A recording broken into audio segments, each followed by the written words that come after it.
Common Sense America with Eden Cornell. Yeah. And good morning, America. I am Eden Hill, and this is Common Sense America. I hope you guys are doing well this Thursday, November the 10th.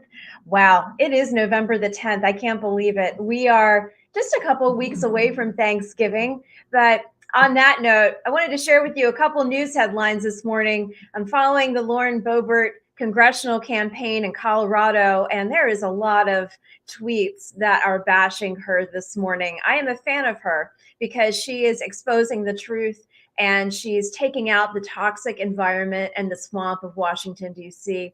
So our prayers and our thoughts are with her this morning. Also, I am looking at the news headlines. Did you guys see did you guys see Biden's speech yesterday post midterm election commentary? I was watching the Fox News channel and Neil Cavuto cut over to the president's speech, and I couldn't even swallow even the beginning part of all the lies he started to go down as he checked each box as he was giving his talking points. And I just decided to turn it off and go for a run because that's exactly what we need to do. We need to run in that sense, not run away from the issues, not put our heads in the sand and not sit on our tuchuses daily, but we need to fight as Christians, as those who are God-fearing Christians and who believe in this country, who believe in this truth, who believe in our families, and who believe in our faith. We need to be continuing to fight, to put Christ back in the schools, to put prayer back in the schools, to fight for our freedoms, to fight for our faith. And you know what? If we are conservative Republicans, if we are Democrats who have a faith in the Lord and who believe in our faiths and our freedom, we need to continue to stand up for what is happening on the front lines of our nation. And I'll tell you what, that man is a flat out liar and he's an arrogant narcissist. I don't know what else to say other than that. I could say a lot of other things, but this is a family-friendly show. But I'm tired of having to swallow the pill of lies coming from this current administration. We are broadcasting on YouTube, and I'm hoping that we will remain on YouTube, but the fascists over at all the different social media empires may take us down as I continue to rant on about the lack of the leadership in the Oval Office and the demeaning aspects of what has happened in our Oval Office. But as I continue to rant on, I wanted to also bring to the show some very powerful topics that we are going to be talking about this morning. We are going to be talking about right to life. So all of you out there who are believing in right to life, believing in pro-life, believing in standing up for the lives of the unborn, we are going to be talking about those hardcore issues here, especially in North Carolina. We are a battleground state. We continue to be a battleground state. We're going to talk about it here at the state level with North Carolina Right to Life President Bill Pincus, but we're also going to be talking about what is happening to our next generation. What are they being talked about? What are they being told and saying that this is okay when it comes to abortion? We need to talk about those heavy issues. How are we teaching the next generation, the kids that are coming up, that it is okay to have an abortion? It is okay to take that pill because you screwed up. No, we need to have some sit-down conversations with this next generation and what is happening. We need to protect the lives of the unborn. We need to support candidates who are protecting the lives of the unborn. And we also need to really focus on what is going to be ahead for 2024. Yes, we are already talking about 2024. We are here at Common Sense America. We are bringing common sense issues. We are bringing truth to you. We are not a legacy media industry. We are here because I ran for state house and I saw the fact that we were being lied to left and right. And I'm tired of being lied to by legacy media. I'm tired of being lied to by Republicans in name only. I'm tired of being lied to flat out. So Common Sense America is coming to you live weekdays, 9 a.m. to 10 a.m. as we talk about the heavy issues. And we also we are airing on WHIGTV.com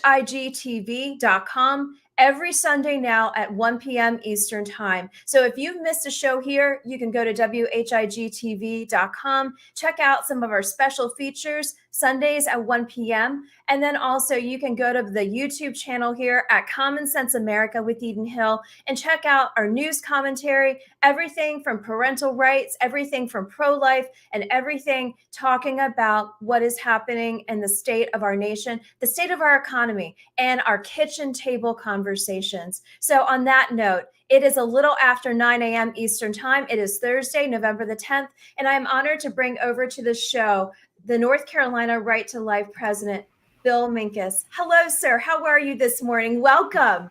Good morning, Eden. I'm doing great. It's so nice to meet you. Thank you for being here. And I've been watching what you all are doing and leading here in the great state of North Carolina. But for the audience out here, my audience is nationwide. I would love for you to share a little bit about you and the North Carolina Right to Life first and foremost. Sure. I'm actually the second of 12 children, and we had a huge family, and that truly is a blessing from God. Now, we didn't have everything. We didn't go on great vacations, but we never lacked anything. And, my parents brought us up without a TV in the house, and that was a blessing. Mom used to walk us to the library every week. We had to get 5 books. This was during the summer. The next week, we had to read them all, go back and get 5 more. So I grew up being a voracious reader, and I knew that I was going to college. I just didn't know how. I ended up joining the Navy, got an ROTC scholarship. Oh, wow. Then did 8 years as a line officer on board one of the Navy ships. Went to shore duty. And when they decided to send me back to sea, I said, nope, I'm going to medical school. So I went to medical school. That's where I met my wife, Maria. She's a pediatrician. I ended up being an ear, nose, and throat surgeon, ENT surgeon. And we have 4 kids ourselves. And like I said, children are a blessing from God. Yes, they are. Yes, I've been in the pro-life movement. I've been pro-life all my life. I joined North Carolina Right to Life in about 2005 as a board member. Okay.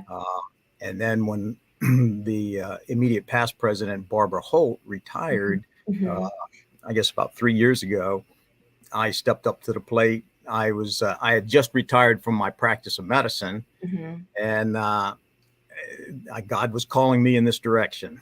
Yes. Well, no, that's very important. And I was just talking with my father this morning about God calling us for such a time as this. And there are so many different opportunities for us as in the Christian square, in the public square, where we need to be really active, to raise our voices, to protect the lives of the unborn, to really fight for our beliefs, our Judeo-Christian beliefs. Yes. And I love that you are leading the North Carolina Right to Life. And I would love to talk with you. We are, 2 days now since midterm elections, and the results are still coming in, trickling in, especially for some states. But talk to us about battleground state of North Carolina. We had, and I'll preface by saying this, in September, we had Mallory Carroll with Susan B. Anthony, Pro-Life America, on, and she's a very dear friend of mine. And we talked about North Carolina being a battleground state, not just here for midterms, but for 2024. So what does North Carolina look to you as we becoming more of a pro-life state? What does that look like to you? So our goal is to make North Carolina a pro-life state. Right now, with our governor, Roy Cooper, being pro-abortion, and our attorney general, Josh Stein, being pro-abortion, they've made it known that North Carolina can be a destination state for abortion.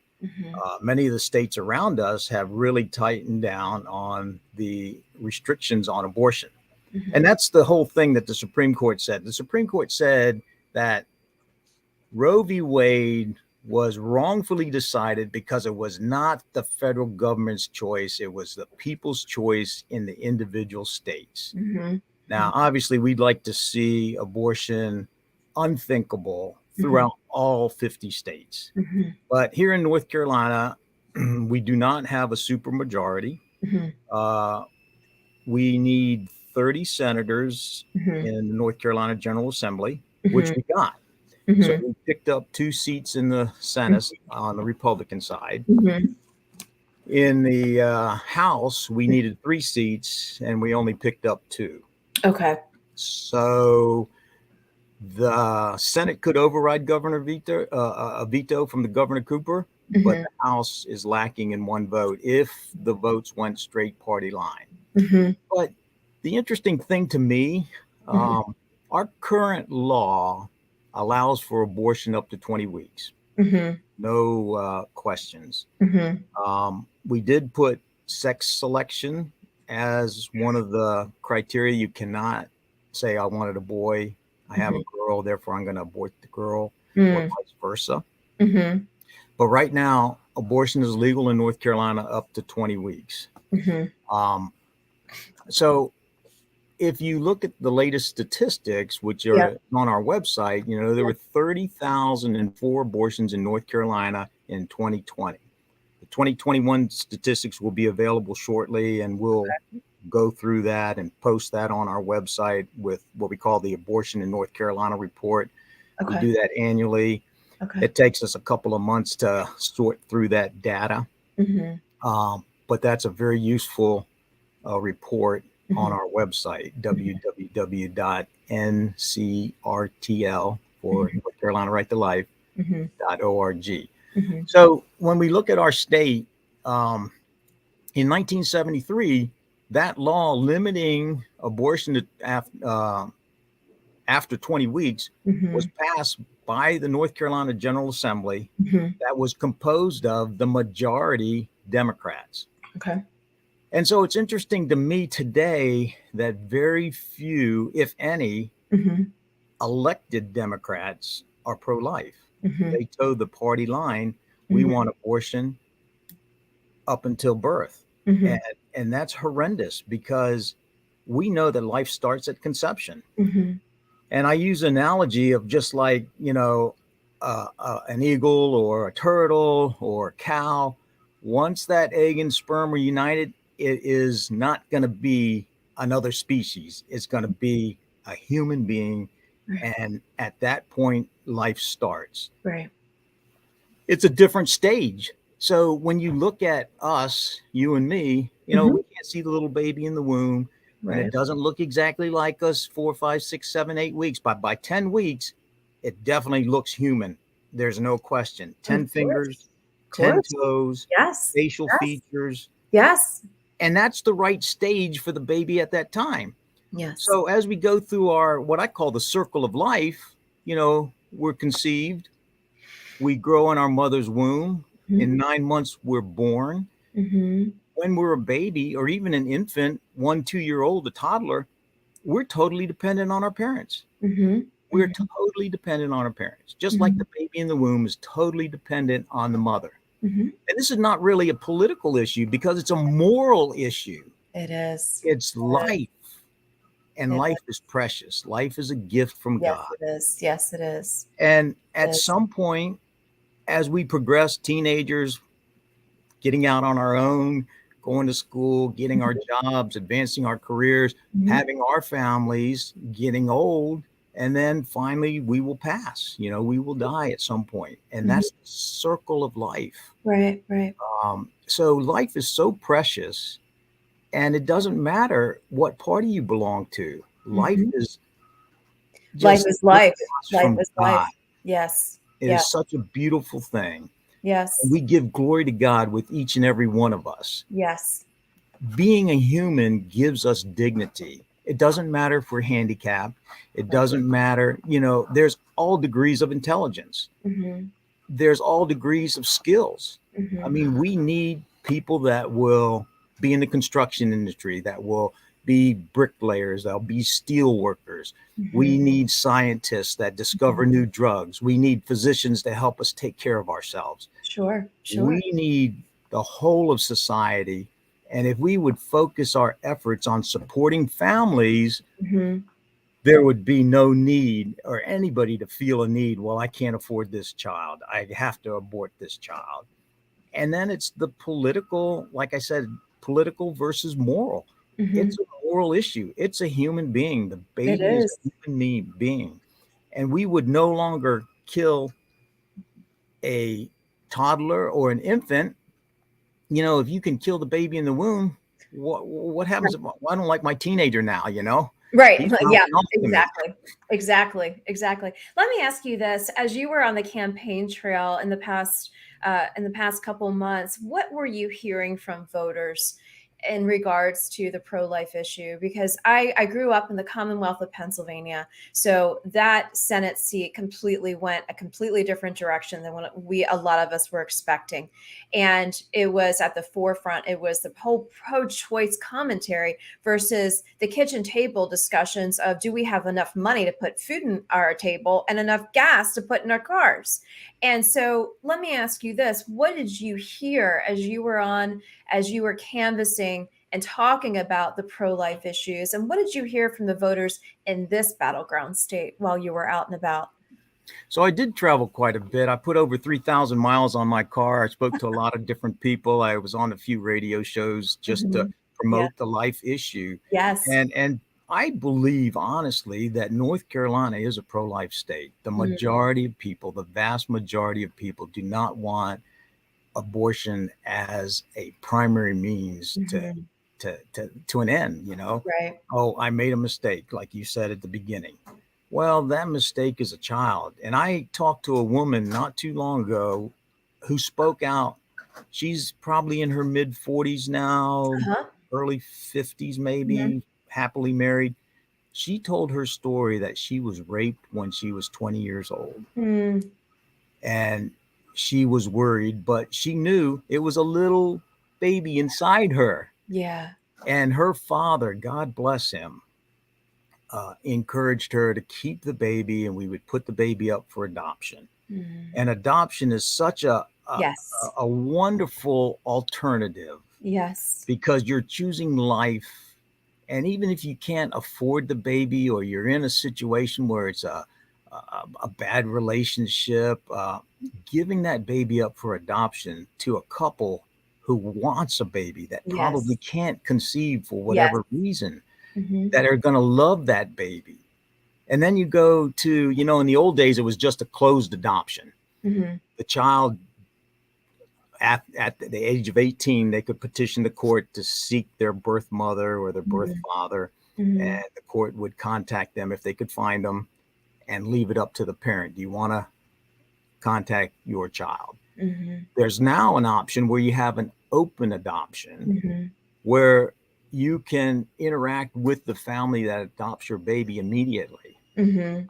And this woman, it was such a powerful testimony to the fact that life is precious. Mhm. And even though she bore that child conceived in rape, which is a horrendous crime, Right. I mean, that's a violent crime and it should be prosecuted Yes. vigorously. I mean, Yes. I can't imagine that. I have three daughters and one son, and it just, you know, worries me about that aspects of things. But if that did occur, that's a child, it's a life. The child is innocent. Mhm. Um, and so her testimony was so powerful. I mean, it really puts the different perspective on rape. You Yes, don't it kill does. the child because of the act of the father. Right. You're treating one violent act with another violent act. Right. So as I talk to other people across the state, you know, people really do want to put restrictions Mhm. on abortion, and Mhm. that's what the Supreme Court allowed us to do. Mhm. So we're hoping that with this upcoming legislature that we'll be able to convince one or more of the Democrats Mhm. to vote pro-life Mhm. because life is precious. Do you think the Democrats that are currently sitting in the General Assembly, do they even care? Do they even wrap their brains around it, or do they just see it as all politics? Well, unfortunately, you know, I can't blame all the Democrats too because there are some Republicans that are not so pro-life. Okay, I I mean, was gonna ask you that. the platform is a pro-life platform. And, you know, my goal with this upcoming legislative assembly, which will start in early January, Yeah. is to visit all of the representatives, Mhm. both sides of the aisle, Mhm. if I can get the time. And sometimes, you know, that's difficult. Right, right. Yeah. They hear that I'm the president of North Carolina Right to Life, and it's difficult for me to get in. But I'm Mhm. willing to talk with all of them because we need to convince people that are pro-choice that it's a life and it's not the mother's body, my choice. Mhm. That argument kind of was crazy because what happened with the vaccine with COVID? My body, my Exactly. choice. No. Exactly. Exactly. I completely agree with you. It does make, it makes no sense whatsoever. And the common sense was completely thrown out the window when they started telling our military, telling us we need to get vaccinated. And, I could go down that path with you. I know we're here to talk about pro life issues, but, I see more and more of those who got the vaccination getting sick, not just from COVID. They're having major health issues start to come up. And these people are young, they're vibrant. What is happening? And I'm infuriated. I did not take the vaccination. I did not believe in it, but I didn't tell others whether you can or cannot. But that I follow Bobby Kennedy Jr.'s book, The Real Anthony Fauci. I've had the Real Anthony Fauci movie on here, the film producer. I have watched and listened, and I'm not all about telling you what you can and cannot do. My body, my choice. That with regards to that aspect of the COVID vaccination. But let's go back to the pro-life commentary and the pro-choice commentary. My body, my choice. What would you say as a physician? What would you say in that? So when they say my body, my choice, they're Mm-hmm. talking about their body. But you know what? Mm-hmm. Once that egg is fertilized, all the physiological changes in the woman are caused by the baby. Mm-hmm. The baby implants into the womb, the hormonal changes that occur, the growth of the baby, the Mm-hmm. development of the breast tissue, Mm-hmm. and 9 months later, when the baby's ready, boom, Yeah. the baby initiates the delivery process, Yes. deliver, the contractions, the Mm-hmm. delivery. And if you look at it and you say, well, it's my body, that's true, it's your body, but Mm-hmm. within your body is a unique individual. Mm-hmm. 23 chromosomes from mom and 23 chromosomes from dad. Mm-hmm. So it's not you, it's not dad. Mm-hmm. It's Mm-hmm. a unique individual. Mm-hmm. And this is that little cliche, snowflakes. There's no two snowflakes alike in Right. the world. There are Right. no two human beings alike in the world. And your fingerprint, thumbprint is unique to you. Mm-hmm. And Mm-hmm. that's one of the, earliest ways that we identified people, especially if you had a criminal record, was Right. you Right. fingerprinted them, you Right. know. Now we do the DNA. Let me ask you this. What did you see from the candidates? What did you see from Ted Budd's campaign and Beasley's campaign? I know it was very close at one point, and Ted Budd is now the senator-elect for the great state of North Carolina.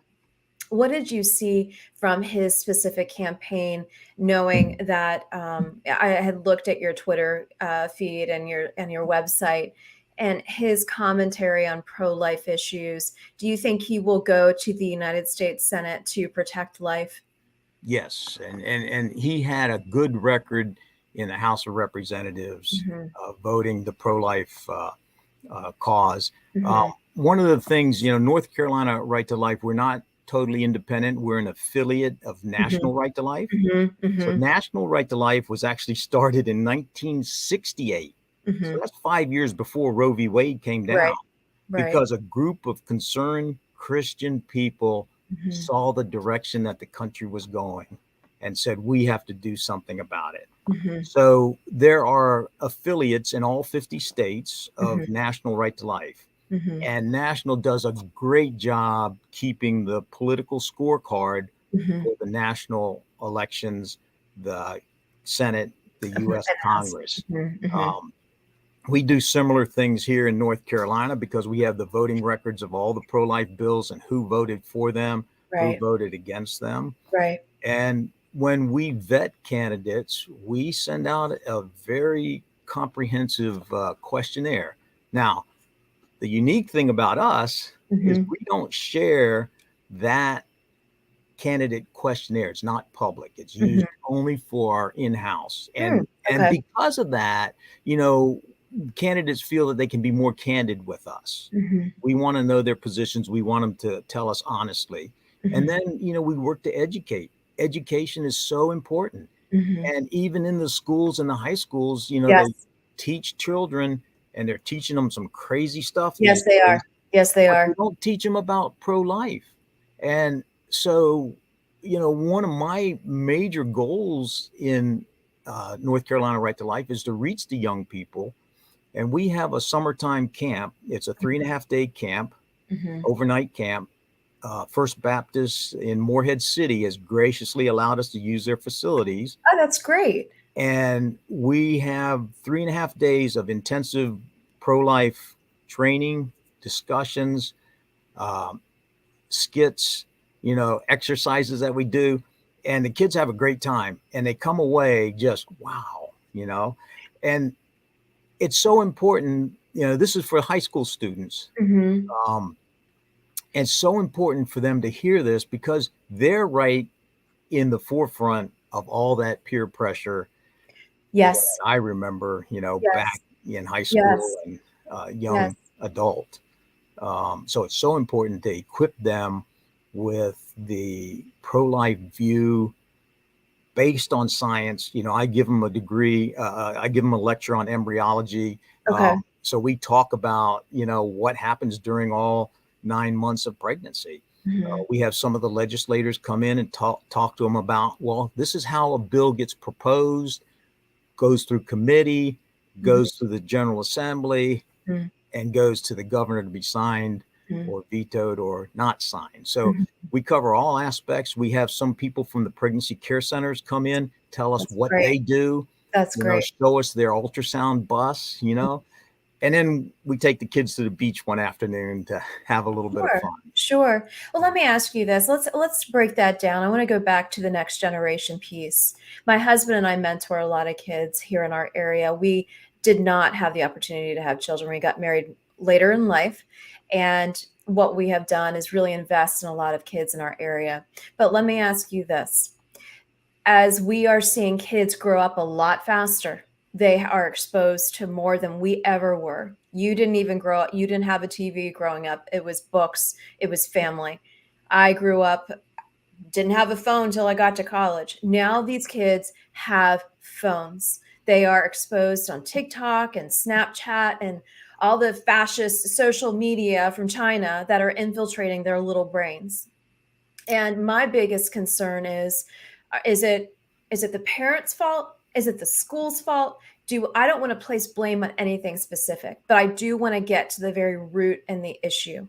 These kids are dealing now with adult issues that they should not be dealing with.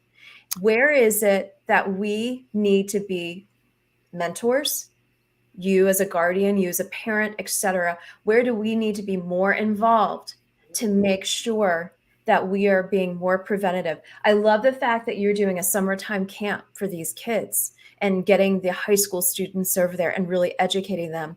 But what about the rest of the year? Where can we be more vocal and teaching them about what it really does mean to be pro-life and that there is a little baby in there? You have these teen girls going to the pregnancy centers, not knowing what to do, didn't even tell their parents. Parents are completely oblivious. But what can we do before we have to get to that point? What can we do in the preventative stage before we have to get to that point for these girls, for these teen So, girls? so one of the important things, and even not only the girls but the boys too, because the boys Mhm. have equal Yes, responsibility they do. in Yes, they do. generating life. Yes, they do. So I think it's so important to strengthen the family structure, because if you have the mother and the father and the children in the home, you can't just have that. You have to have, and people say quality time. Well, what is quality time? You can't Yeah. just say I'm having quality time. You have to spend time with your kids. You have to be involved with their life. You have to unplug them. You have to take them out in the woods camping. Yeah. You got to get them away from those smartphones, Yes. their um, Xboxes. Yeah. All Uh, of that. All of I that. mean, Yeah. it's okay to have some entertainment. I mean, I played a lot of pinball when I was a kid. That tells you how old I am.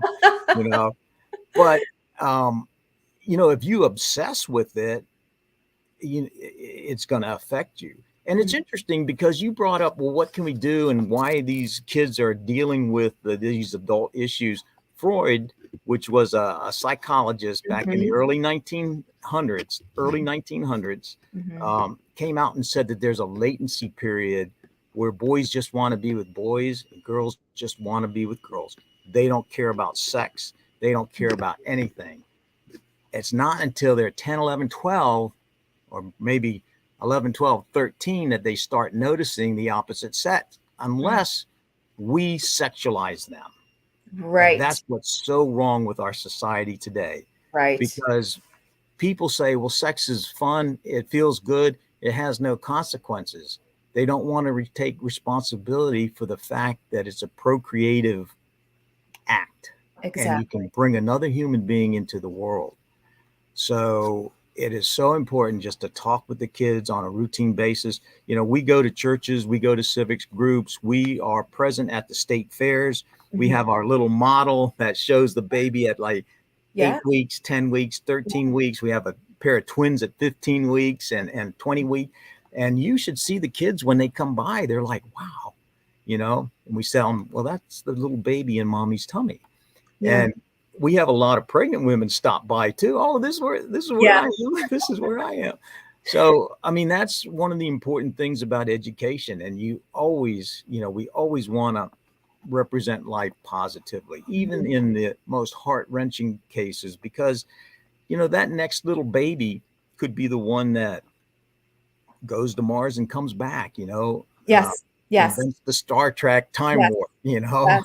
Yes. uh, becomes Oh, the next governor or president yes. or you know world renowned cardiac surgeon. Mhm. So you can never tell. And yes, some people grow up in terrible situations, but the human spirit is so great that it can arise above many things if it's given guidance. And Yes. we need to support families, support mothers, support fathers, and we have to have compassion and care for the women who've gone through abortions, because it's a trauma to them and they need Exactly. healing from that.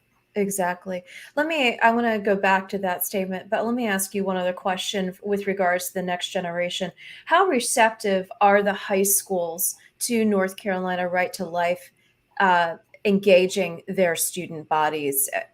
Just like any pro choice group going in, or any young Republicans or any young Democrats groups, how receptive are they to you inviting their students or going in? Do they even allow you to come in when they have school fairs or health fairs or anything like that? How does that look now in this society?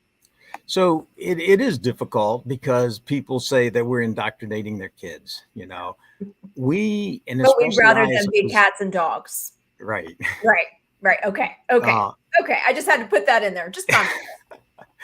well, the thing is, because I'm a physician and I spent, 4 years in medical school, 6 years in residency before I got out and practiced myself, Mhm. that gives me a little bit of credibility. And most physicians are very smart people. I don't say that I'm brilliant, but I had enough wherewithal to get through medical school and pass all my boards and everything. Sure. But kids, getting into the schools is difficult. Mhm. And that's why, we try to get our membership to help us promote this Camp Joshua in the summertime.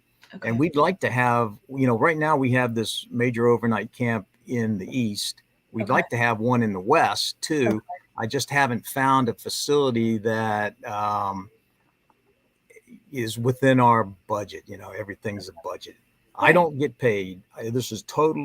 I'm totally unpaid. It's a mission. Right. And believe me, it's more than 40 hours a week. Well, I have But no doubt. but it's so important. And exposing kids who have never heard this is just important. When we have them at Camp Joshua, man, this past year they were very engaging, they were very involved, and it was just heartwarming to see that all the efforts that we put into putting that camp on and getting the speakers and taking care of them and making sure they have fun. Mm-hmm. It was just so heartwarming. And, we hope, like I said, to expand this Mm-hmm. and get it in several different locations during the summertime Mm-hmm. in North Carolina. Mm-hmm. We also sponsor a college student. They have to have 1 year of college to Okay. the National Right to Life Academy. And Okay. that's 6 weeks, and that's a college credit certified course. Okay. So we fund that for one college student. We always put that in our budget, and if we get more, then we'll figure out Sure. how to fund that. But Sure. that starts with the National Right to Life Convention, which is the Okay. end of June, Okay. and this year it'll be in Pittsburgh. Okay. Um, and then it runs through the end of July, and Mm-hmm. they go back to national headquarters in Old Town Alexandria, Okay. and they're taught all the stuff about social media, how to use it, how to interact with people. We're taught pro-life apologetics, which when they say this, the counter argument is this. Mm-hmm. And we have the lawyers from National Right to Life talk to them about legislative matters. Yes. We take them down to Capitol Hill to Yes. actually see Congress in session Yes. and Mm-hmm. to see how lobbying goes. Yes. And it is just a wonderful education for a college student. And again, it's something that we start, and I strongly feel that we've got to reach the young people because they're the future of the country. Oh, yes, They're they the are. future of the Yes. pro-life movement. Yes, they are, most definitely. I'm glad that you are doing that. That is powerful. And having spent many years in Capitol Hill and working under Senator Santorum and his Right. pro-life speeches and even the partial birth abortion piece, so it impacted my career on so many different levels, but it really set the tone for the next generation, which was my generation, who were walking the halls of Congress, working in the marble halls of Congress, and really fighting for life, which is very, very important. I want to also go back to that statement you said earlier about those who did end up having abortions and the compassionate care that we show to those mothers who have since gone through that journey. And what does North Carolina specifically do for those mothers who have gone through that horrific journey, and what are paths that you and what are ways that you show support to those mothers who made that choice, whether they were really young and were guided in a very difficult direction, made a choice out of fear more than anything. What do you do for those mothers? So there are two organizations that I'm aware of. One is Project Rachel, and the other is Rachel's Vineyard. Okay. And these are like weekend retreats. And Uh-huh. it's not just women, because sometimes the men want to keep the baby, but they have no choice if they're not Mhm. married Right. to interact with the woman. The woman says, I'm having an abortion. And that can really impact men also. Mhm. So it's anybody who's been exposed to abortion that regrets their activity. And, our God is so great and so wonderful that if we repent, if we are sorry for our mistakes and Yes. our Yes. inaction or inability to act or Yes. lack of acting or our sinful actions, he's going to forgive us. Lord, Yes. have mercy on me, a sinner. Um, but you have to come to that grips, and the abortion industry hides the fact that it's a trauma to the woman. Yes, they The do. woman, is stigmatized. She doesn't want to tell a lot of people. There are many people in our church pews that have probably had abortions, that it's a deep, dark secret. Right. And you've got to Right. get it out and discuss it with other people and accept the healing powers of forgiveness. And Mhm. our Lord is ready to forgive us. I mean, look at the horrific death that he suffered on the cross, and he would have Yes. suffered for one of us. Yes. Um, Yes. I agree. so we refer to Project Rachel and Rachel's Vineyard. Okay. We don't actually do it ourselves, Okay. but if any woman has an issue and wants to call us and get connected with those programs, Okay. we're more than happy to do that. Okay. As we wrap this amazing segment, I'm so grateful to have just the power of what you are doing here in the great state of North Carolina. There's so much work that needs to be done. What can our audience do to help North Carolina Right to Life? What can we do? Grassroots, what do you need help with? Knowing that you are a full-time, you've been called to this, you are a full-time volunteer. What can we do? We are here by Camp Lejeune, so not too far from Oh, Moorhead, great. where you're going to have that camp this summer. But knowing that our stretch goes far beyond, you had mentioned that you need help in the western part of the state. What is a breakdown of the top things that you need help with at a grassroots level for our audience to consider helping with? So one of the important things is joining the organization so that when we send out our email alerts, we ask you to call your legislatures, we tell you the Okay. upcoming events. Okay. And our membership cost is $36 for the year. It is Okay. very inexpensive, but Okay. we will put you on our email list. We will send you what we call our quarterly concept, which is anywhere from 8 to 12 pages of Mhm. our most recent activities, our interviews with people, our Okay. upcoming events. Okay. And so it's so important just to get people aware of what's going on. Now, I don't expect everybody to do everything, you know. Sure. Yeah, Sure. everybody has their life and their busy lives, and we all are busy. But taking a few minutes, like our upcoming North Carolina Right to Life prayer breakfast Oh, is okay. What is January 14th. that? Okay. So it's in Raleigh. Okay. It's at the State View Hotel on the graduate campus of NC State. Okay. And this year, our featured speaker is Dr. Harrison. Okay. He is one of the co-inventors of the abortion pill reversal. And we didn't even touch on that. We didn't touch on, RU I loved it. 486. I'd love to, if you can get him to the show to talk about that. Oh, I would love to break that down. I would love to break that down. That would be fabulous. Yeah, I bet he would. And then the other thing is I'm always available too. I don't know what your schedule is, but we Yes, could do most this, definitely. Most definitely. every quarter or something like Yes. that. Yes. That would be awesome. But it's simple to sign up. You go to our website and you can read about us, and there's a click button that says "Become a Member," and Yes. it'll take you to the membership page. Um, so I think that's the most important thing right now, because you will be aware of our upcoming events, Okay. and we will keep you abreast of what we're doing, because I spend a lot of time in Raleigh. And Oh, I bet you do. I bet you do. And you know what? When I was running for state house, I wore a lot of heels, high heels. Everybody commented on my different heels, but I said, you know what? These things are sharp enough to tear down some doors. And that is the type of leadership that I see in you, and that we need to lobby the state house and the state senate to get things and to protect life. We need yes. power people up there like you doing that. And if I have some extra time, I'll wear some of those heels and come up and help you, because you know what? I mean, we need to do that both at the state level and then at the federal level. We need to wake them up.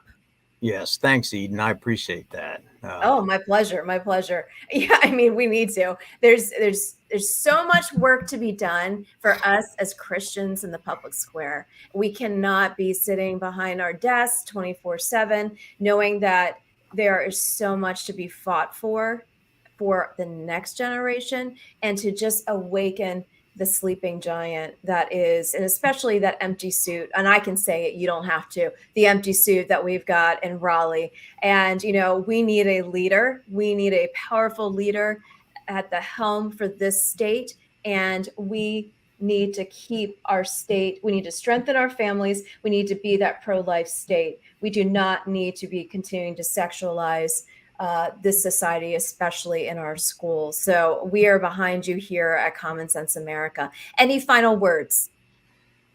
Just a shout out to the Marines at Camp Lejeune. I was recalled to active duty after 9/11, and as a naval physician, I was stationed there at the Naval Hospital Camp Lejeune.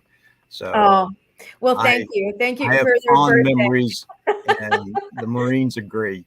Yes, they are. I'm in an Army household, so my husband is back in the other room. We'll keep that one quiet. But yes, Right. yes, Yes, Marines are amazing. And we are doing Veteran Tribute Week here at Common Sense America. And actually, we had the Carolina Museum of the Marine on twice talking about their history, honoring our Marines and our sailors, Great. and then also talking about Vietnam, the Vietnam veteran Sergeant Major they have, who is part of the Carolina Museum of the Marine.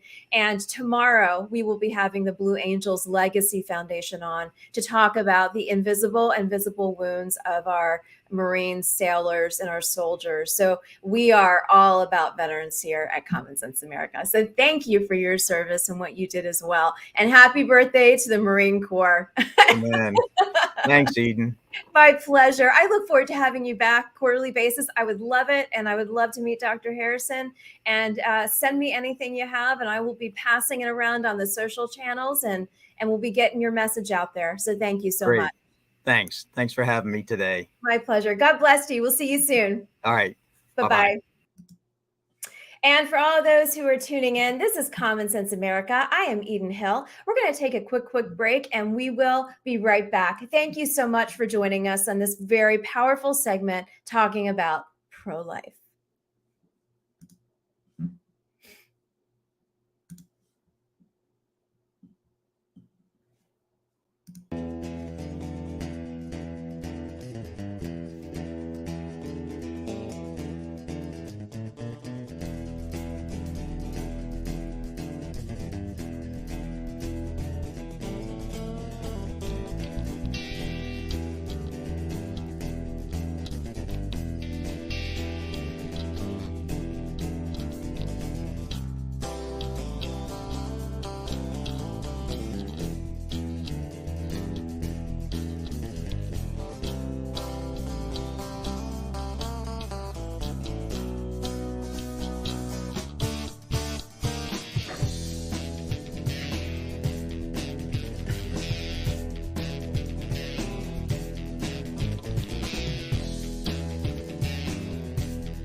And good morning to all of those. It is Thursday. It is November the 10th, and tomorrow is Veterans Day. Yes, I am so thankful we get to celebrate our veterans. I'm so thankful that we continue to push forward, recognize our veterans, our Vietnam veterans, our Afghanistan and Iraq veterans.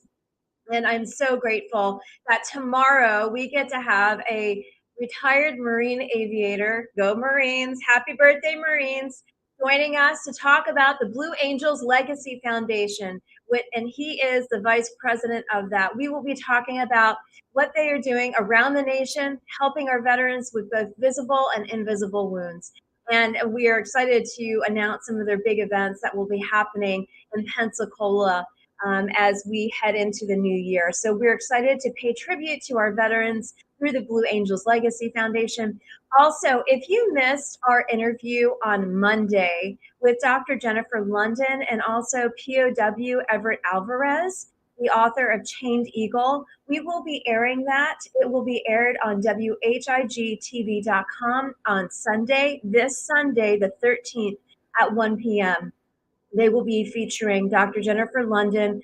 She is a veteran spouse, and she is the co-author of Ever Vigilant, talking about leadership, talking about her husband's leadership as a naval aviator and his service to this nation, a graduate of the United States Naval Academy, and just recognized this week as for an award for her late husband and his work for our national security as he was the chairman of a huge group and a business in Washington, D.C. So it is a very powerful interview. And then POW Ev Alvarez, he was the longest Vietnam POW there.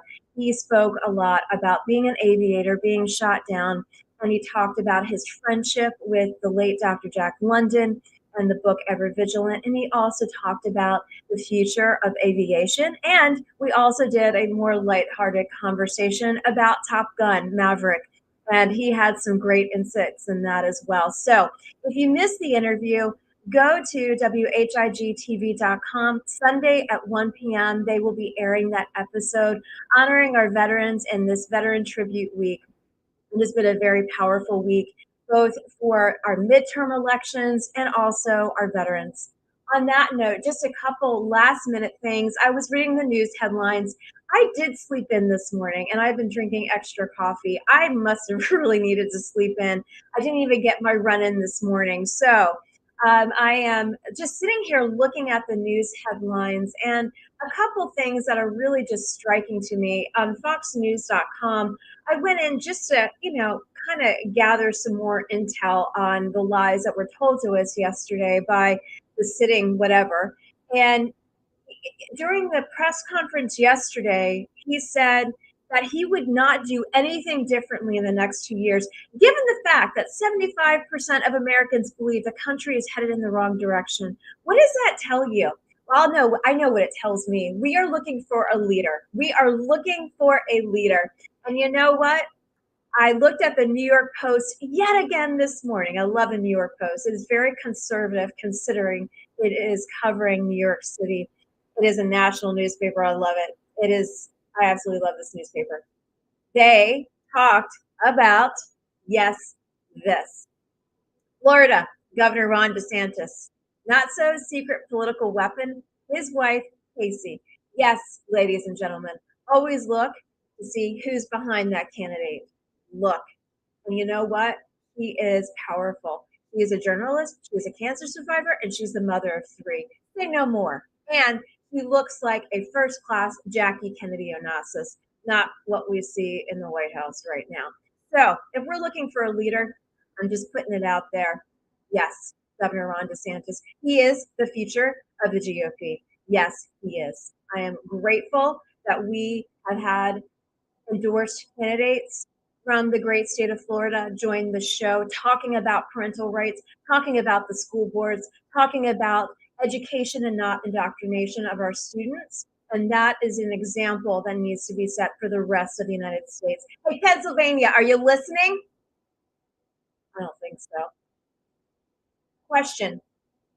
What do you think the Senator-elect Fetterman's going to wear his first day to Capitol Hill, his first day to vote on the Senate floor? You're going to show up like you just showed up to a football game in sweatpants and a sweatshirt? Give me a break. Get it together. Get it together. Because if you're going to represent the state of Pennsylvania like that, you are an embarrassment to everybody, whether they voted for you or not. Start acting like a leader. We are looking for leaders here in the United States of America. And right now, I don't see very many of them. I see Florida. I see South Carolina. I see Georgia. North Carolina, you're on the brink. But we need leaders. Sarah Sanders, leader. Kristi Noem, leader. Nikki Haley, leader. Mike Pompeo, leader. We need leaders. We need them to rise up. We need leaders. Sarah Palin, leader. Yes. Yes, we do. I want to leave you on this note. 5 minutes left, a little less than 5 minutes left for those who are tuning in. I do like to rant, but I am very passionate about this country. I'm very passionate about that flag. I'm very passionate about those who have served, especially in our home. Don't forget who fought for your freedom. Don't forget. On this note, I'm going to leave you on these words that President John F. Kennedy stated in 1962 for a Veterans Day speech. Keep in mind the time period. Listen to his words. There's not much difference than today. Yes, exactly. And on that note, I'm going to read this to you, and then we will be right back tomorrow, 9 a.m. here, Eastern Time. We're going to be bringing the Blue Angels Legacy Foundation, ending this Veteran Tribute Week. Make sure you thank a veteran. Make sure you raise your flag.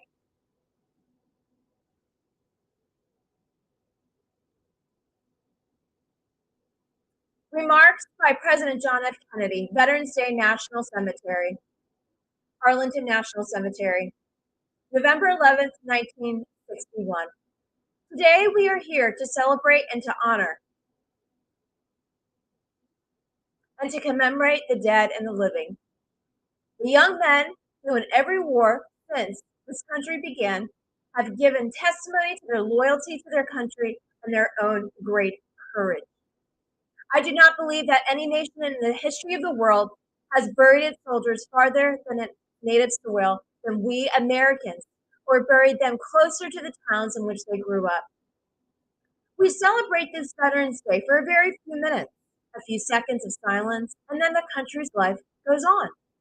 But I think it most appropriate that we recall on this occasion and on every other moment when we are faced with great responsibilities, the contribution and the sacrifice which so many men and their families have made in order to permit this country to now occupy its present position of responsibility and freedom, in order to permit us to gather here together.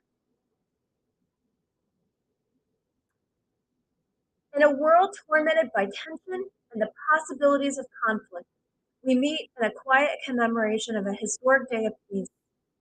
In an age that threatens the survival of freedom, we join together to honor those who made our freedoms possible. The resolution of the Congress, which first proclaimed Armistice Day, described November 11, 1918, as the end of the, quote, most destructive, far-reaching war in the history of human. That resolution expressed the hope that the First World War would be, in truth, the war to end all wars. It suggested that those men who had died had therefore not given their lives in vain. It is a tragic fate that these hopes have not been fulfilled, that wars still more destructive and still more follow, that man's capacity to devise new ways of killing his fellow men have far outstripped his capacity to live in peace with his fellow men. Some might say, therefore, that this day has lost its meaning, that the shadow of the new and deadly weapons have robbed this day of its great value, that whatever name we now give this day, whatever flags we fly or prayers we utter, it is too late to honor those who died before and too soon to promise the living an end to organized death. But let us not forget that November 11th, 1918 signified a beginning as well as an end. Quote, the purpose of all wars, said Augustine, is peace. The First World War produced man's first great effort in recent times to solve by an international cooperation the problems of war. That experiment continues in our present day, still imperfect, still short of its responsibilities, but does not offer a hope that someday nations can live in harmony. For our part, we shall achieve that peace only with patience, perseverance, and courage. Let me repeat that. For our part, we shall achieve that peace only with patience and perseverance and courage, the patience and perseverance necessary to work with allies of diverse interests but common goals, the courage necessary over a long period of time to overcome an adversary skilled in the arts of harassment and obstruction. There is no way to maintain the frontiers of freedom without cost and commitment and risk. There is no swift and easy path to peace in our generation. No man who witnessed the tragedies of the last war, and no man who can imagine the unimaginable possibilities of the next war, can advocate war out of irritability or frustration or impatience.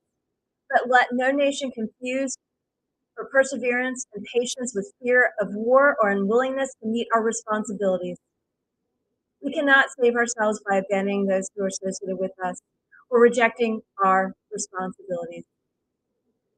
In the end, the only way to maintain peace is to be prepared with final extreme to fight for our country and to mean it.